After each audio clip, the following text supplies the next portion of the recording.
My concern with locking in for 2025 is this. If we can't find a way to create a way of life that is independent of networked digital infrastructure, then we run the risk of contributing to the devolution and erosion of what it means to be human. Let me elaborate. This infrastructure is becoming the foundation for which the AGI-powered global social credit government is being built on. Once one fully relies on these digital solutions as a means to make a living, it will become increasingly difficult to reverse this decision on an individual level. It's already impossible to reverse on a societal level.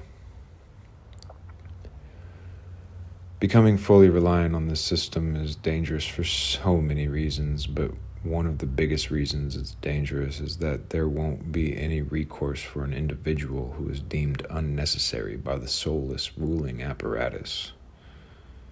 You know how frustrating it is when you need to reach a person for help to gain access to some service you pay for, but all you can get is a robot. Well, imagine that. But instead of needing help with your account for some service you're paying for, it's your connection to our fellow man. When this happens, an individual's access to social mobility will become limited to the point of being phased out of society to an area of collective attention that remains hidden. By this newly created omnipresent artificial authority, individuals will be pigeonholed into situations that make it impossible for them to pursue and create the life that they want for themselves. How do we lock in when it seems we have no other option than to use this foundational technology that is ushering in the social credit system? It's a good question to contemplate.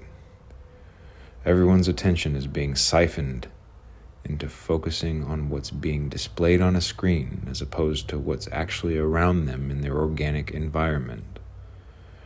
Things are moving towards artificiality at an exponential rate, such that if we don't abandon ship now, we will be sucked into that paradigm where our very essence will be captured and digitally replicated.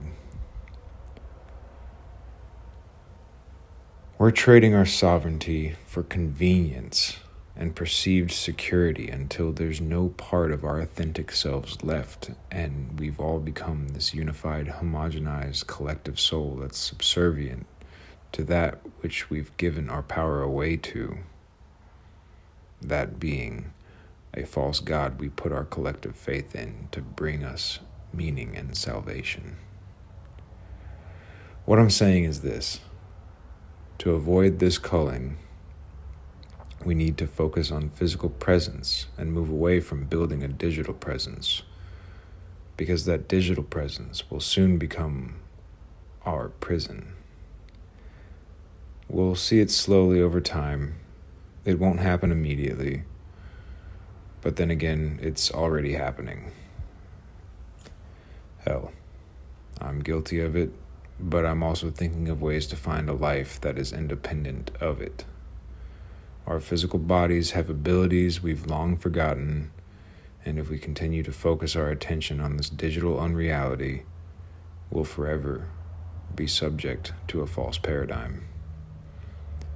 There has to be an effort to preserve a biologically organic way of life, and to do that means there needs to be a concerted effort to maintain and operate independently of networked digital technology.